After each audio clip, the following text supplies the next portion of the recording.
Hey everyone, Sean here with my brother Tony, and welcome back to another edition of After the Movie. It's been a long time since you've been on here, but this is basically the last one of the year, so it's like, you know what, let's go see a movie together. And what we saw was Nosferatu, a remake of probably the most famous silent film of all time, Nosferatu. This one's written and directed by Robert Eggers.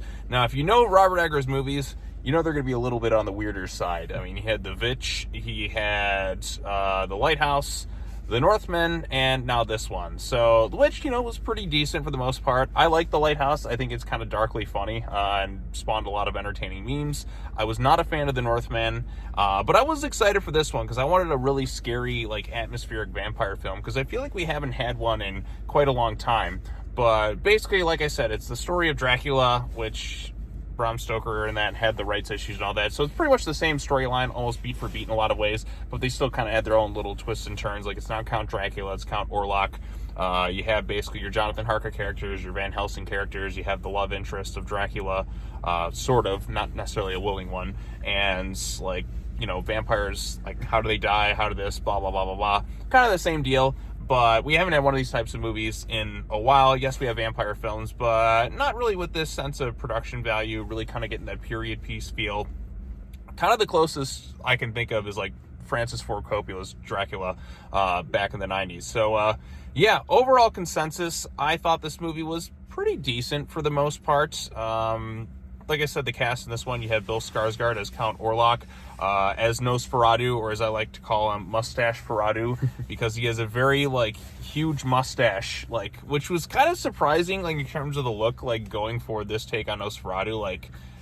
I would not have thought of this as Nosferatu, because Nosferatu has kind of this iconic look. I mean, Willem Dafoe even played, Max Schreck in that Shadow the Vampire type movie, which is a pretty entertaining one. You like that one too, right? I've seen it before. It was pretty good. Yes, I will eat her later. And he has a very, thick accent. He's like, I am the Count Orlok.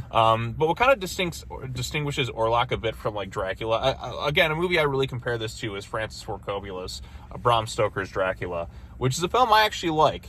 It's unintentionally funny in a lot of ways, thanks in part to Keanu Reeves' hilarious performance and also the way Gary Oldman looks when you first see him in that castle with that giant ass head that he has. But I still really like that movie. I think the score in that, performances, and Anthony Hopkins is great. There's, a few moments, but that's a film that's really kind of stuck with me over the years, and I will admit I do like that one more than this one after, the initial viewing. But it's not, a bad movie or anything like that. I just think it was kind of, It could have gone a little bit further with it. So, what did you think of Nosferatu, this new movie?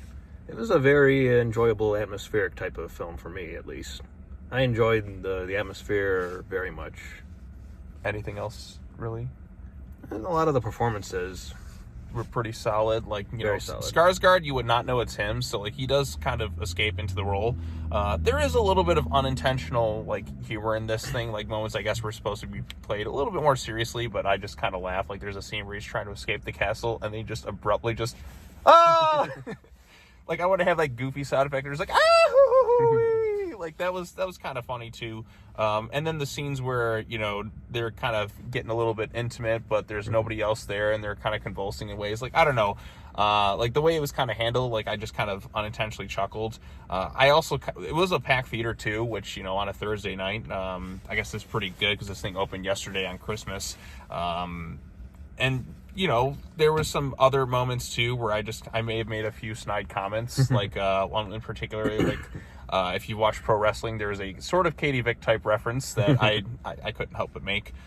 You do get to see Count Orlok's junk in this thing, which is something I really didn't want to see, but it's there. I also saw that apparently it's Nicholas Hoult got to keep the prosthetic dong that Bill Skarsgård had to wear in this thing. But yeah, Holt's pretty good in that too. But I think the thing with this movie, what kind of holds it back is it really is not very scary at all. There was no moment where I felt terrified of really anything that was going on in this film. I thought visually it looked great, the atmosphere and everything, the set designs all look great, and there was a pretty solid score in some scenes. Sometimes you kind of forget it's there, but from a visual and atmospheric standpoint, I think this film looked really good.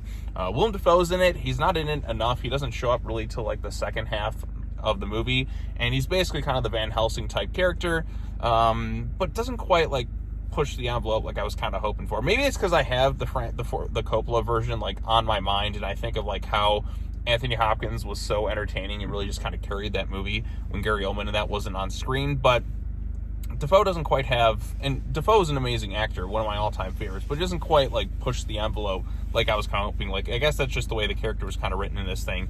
I think you have Aaron Taylor Johnson, who's just kind of sort of there. Yeah. There's really not much in terms of like he's kind of the skeptic of the group, and you feel like maybe he's going to have some sort of arc where he has to kind of realize things and ultimately kind of sort of like the Quincy character in the Coppola film, where he's like a little bit in denial of this things, but then he's like, okay, now let's really kind of band together to kick this vampire's ass. And that's not really quite what the movie's going for. And again, that would be kind of the more like, I guess, stereotypical route you kind of expect in some of these films. But since it's Robert Eggers, you know he's going to go kind of the weird route. There's a few moments too where it kind of left me scratching my head too. Like, it's clear that they've realized that Nosferatu has to kind of like go into his little sarcophagus at nighttime. So why are they only attacking at nighttime when they could just go during the daytime? Like, just go during the day. Like, oh, we must wait till nightfall when he's at his peak strength. Why? Like, just go get rid of him during the daytime. And again, they're like still figuring out the whole vampire thing from the get-go, but they don't always necessarily like know like what we know from the outside audience perspective. Like, okay, Stake the Vampire, we've seen hundreds of these vampire movies over the years, but like I feel like since they've already kind of realized he has to kind of return to sarcophagus like at nighttime, like why not just destroy it like during the day, like when you have the opportunity to? It just little things like that just kind of bug me a little bit too, like as the movie was kind of going on. Like, what about you? You have anything that really just kind of bothered you? Like, do you think it could have gone further with the scares? Probably. Plus, I had noticed some pacing issues with it.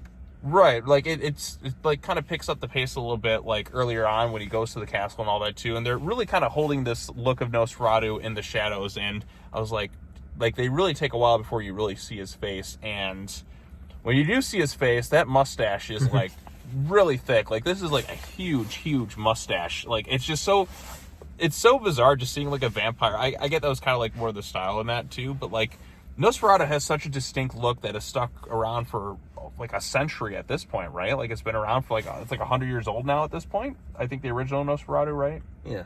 So, and that distinct look with Orlok, and even carried into like Shadow of the Vampire and a few other things, they definitely go for a very like radically like different look that you wouldn't really associate with Nosferatu. I think that mustache is just like really apparent, so I'm just gonna call it Mustache Ferratu with it too. But yeah, I think you're right too in the pacing stuff. Like, it starts out like when you kind of get the atmospheric stuff with like Nicholas Hoult, and you like I said, one thing that distinguishes him from like Dracula is Dracula's a little bit charming in the beginning, like so you can kind of let your guard down. Orlok's just a dick, like right from the get-go, like, "You're late. What are you doing?" And he sounds kind of in that like really voice. Like, I mean, I would not have expected that to be the voice that they went for Dracula, but hey, or Dracula, Orlok, I got to get him off my mind because I keep thinking Dracula, but this is technically like not Dracula. This is Orlok, and they follow kind of a similar thing. Not Carfax Abbey, another location. Yeah, and then there's also like, wasn't that like that guy from like Harry Potter, like Prisoner of Azkaban, Lupin or whatever, was in there too? Like, he was the really weird guy who was just basically like the Renfield type character. Was that David Thewlis? It didn't say it was him. It was a different actor. I couldn't get the name correct. Okay, yeah, it kind of sounded like him a little bit too. Like, he's this guy who's just like eating stuff, and he wants to be like Nosferatu's basically like his slave guy. He's basically the Renfield role. Like I said, these are just roles. Like, if you've seen Dracula, you pretty much can tell where the story's going here. Although I do feel like the ending is a little anticlimactic, like especially with like the way things are kind of built up. You're like, that's it. I know they're going for a more artistic kind of feeling to it all, and like more meanings in that too, but it could have been a little bit stronger, yeah. I think, because it's just kind of like even the theater, like while we were done with it, we were just like, that's really it. Like, that's the best you got. I feel like Bruce Campbell in like the first Spider-Man movie, where like he's like, the human spider, that's it, that's the best you got. Like, well, that sucks. Like, he could have done a little bit more with it too. You know, I get, like I said, Eggers has kind of his like artistic style, and he makes like interesting choices with his films, but you could have like really pumped up this ending a little bit, made it a little bit more exciting. Because like as it stands, I just kind of left the theater like, and a lot of the audience kind of left like, that's it. Like, come on, you could do a little bit better than this. At least like I guess spoilers at this point because we're about to hit the 10-minute mark. But I did like the movie overall. You did like it. It could have been a lot stronger, though, I'll say. So spoilers for the ending right here for those who are sticking around. Basically, at the end, Willem Dafoe basically, because like Lily Rose Depp, who is pretty good in the movie too, like she's had kind of like almost like a spiritual connection to Nosferatu. Like, I mean, they don't fully, like, she kind of had like psychic abilities, I guess, and I guess she reached out to him when she was younger, and that kind of brought him back from the dead. Like, it's not some of it is kind of ambiguous. I didn't quite get like where everything kind of came from, but basically, like, he gives her like 3 days, like towards like the end of the film, and on the third day, like, she has to kind of accept him willingly, and she ultimately kind of agrees to kind of save everyone else, but there's also a plague going on. And she basically accepts him, and they get a little bit, like, they get on, and we have, like, you know, corpse on her sort of action going on there. And basically, like, Willem Dafoe in that desecrates the grave. He's like, oh, she'll basically be the one to free us. And Nicholas Holt's like, no, not my wife. And so he tries to run back. And it was kind of a weird shot, too. Like, it's just a close-up on his face, but everything looked behind. Like, everything else looks great. But this is the one shot where he's kind of running. Everything looks almost like green screen behind him, kind of.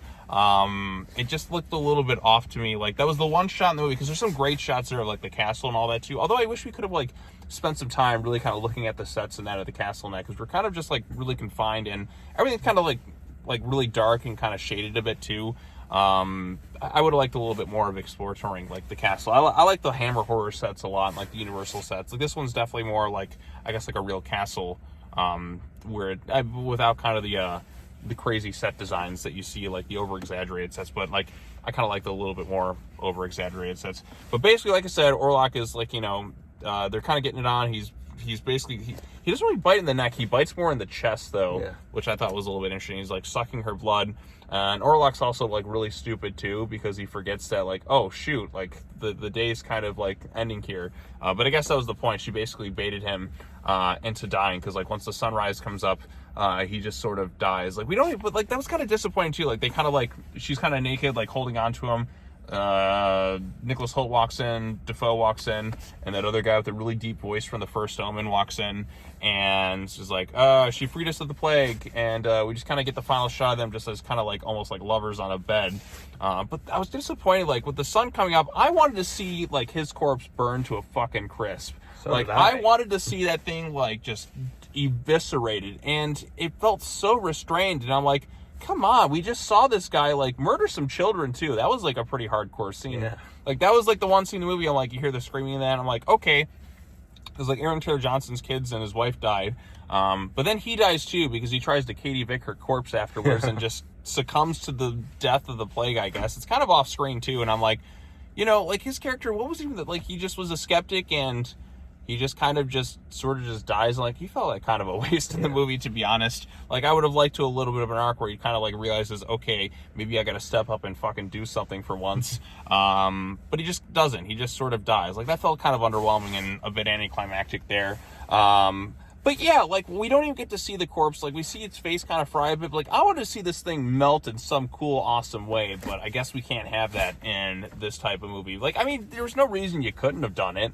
Like, I thought that would have been awesome. Like, sometimes you just got to have, like, one of those moments where, like, okay, Robert, like, you're doing some great atmospheric stuff, but you got to make them fucking burn in some really cool, awesome way. Like, make the audience cheer. I get, you know, poetic this and all that, too, yada, yada, yada.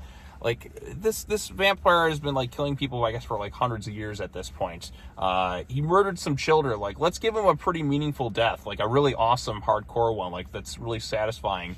And again, I guess that's not the feel they're going for. But, like, I wanted to see him, like, go out a little bit cooler than just... It felt so anticlimactic when he just kind of burns. And I'm just like, come on. You can do something cool. Like, let's see his, like, flesh burn. Or at least have Dafoe set the bed on fire. Yeah. Would have been kind of cool. I was waiting for that part. Yeah, I was waiting for that, too. And they're just like, okay, he's putting the flowers there. We're going to have kind of a ceremonial burning and all that, too. Because they set Aaron Taylor Johnson and, like, their corpses on fire, like, after he tried to Katie Vick it.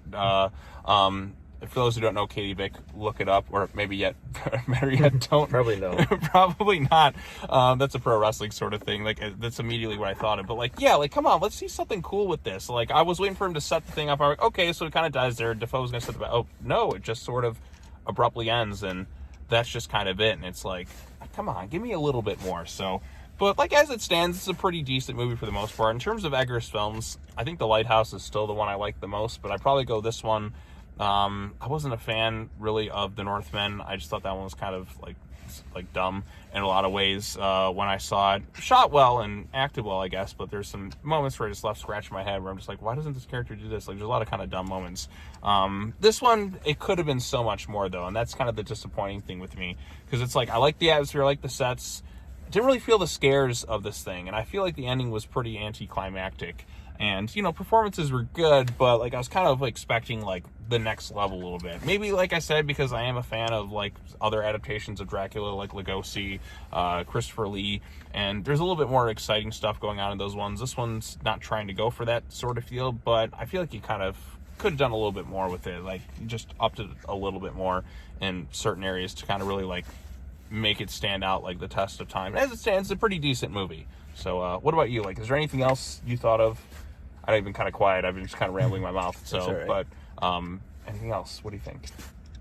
It's the kind of movie you watch at home on a long, dark winter's night, settled up by a nice, cozy fire. It's one of those cozy type of horror films. Yeah, I guess you're kind of right. Just something to just kind of like sit back, chill, and relax, and all that other stuff. So. But, yeah, I think that's all we really have to say. Is there anything else you want to add to it? Like, anything else that, like, stood out to you, or any, like, ridiculous moments in the movie? There were a few shots that I thought were really cool, like the shot of the shadow of his hand going over the town. That was my favorite shot in the entire movie. Like, that one, I was like, oh, that's the shot they show in the trailer. Like, that looks really cool. Like, I like stuff like that. Like I said, the style of the movie is really, really strong. And just kind of the set designs and all that, too. Robert Eggers, like, his movies all look great. Like, I like because he really goes deep heavy into his research to really kind of replicate the time period that his movies take place in. And like this film, like I said, looks great, like from the get-go all the way through till like the very end. Like I was like, yeah, I'm like really into this thing. I just wish it was scarier. Like I wish I felt the sense of like terror of this ancient like kind of like being like just unleashing hell. I felt like it thought it was scarier than it actually was. I don't know, like that's just kind of the vibes I'm going for. Like I would have liked a little bit more like in terms of the scares. Like there's a lot of moments too where I'm just like, okay, you could have a big scare here. It's not really like a jump scare fest at all, but like there was moments where like, okay, you could have built up the tension and really got a good scare out of the audience. But I guess it's not really trying to go for that type of feel. So, or maybe it was, but it just didn't execute it as well. But great shots, good performances around. You can't tell Skarsgård, which is like, that's pretty good when the actor can escape into the role that much. There are moments where it is a little hard to kind of understand what him and sometimes Defoe are saying, like maybe with subtitles, because I was just like, what? Because like their accents get so thick sometimes, like, oh, and he just kind of talks like that. I'm like, what did you say? But then again, that's just like the way I kind of heard things. But yeah, so this is the last after the movie of 2024. I don't see myself coming back to the theater until next year, which, you know, we're only 5 days left. But I wanted to go out with like something interesting. Like, it's so bizarre this movie's being released at Christmas time too, don't you think? Mm-hmm. Like, who was like, yeah, let's go see Nosferatu on Christmas? Like, what? Like, why isn't this out in October, like, or January? I guess they're saving January for Wolfman, which we'll see how that one's done, because I like Leigh Whannell's movies so far. So Invisible Man was pretty sweet, but Wolfman, I'm a little iffy on, because I've seen some of the designs, but I guess they're treating it more like a werewolf infection. But we'll see what happens. So, but thank you, sir, for joining me. It's always nice to kind of bounce off like conversation sometimes, or if I kind of stumble on things and you're here to kind of add some things and. Mm-hmm. We talk some more. I mean, we rambled on for about like a good like 19 minutes right now. So, yeah, I guess check it out if you want. Like, if you're really interested in it. Like, if you like Robert Eggers' other movies, you're probably going to like this one. If you haven't necessarily been a fan, then I don't see this one winning you over.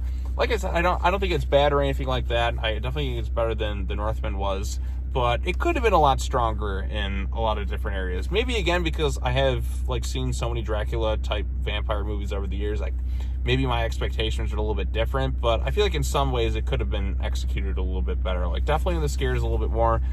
Could have upped the exciting factor, especially towards the end, because I felt like it was a little anticlimactic, the way it was kind of handled. But, like, as it stands, it's a pretty decent movie overall, and it's nice to kind of have a little bit more of a serious vampire film with some good-looking atmospheric and set designs and, you know, production value and all that too. So, but anyways, that's going to wrap it up.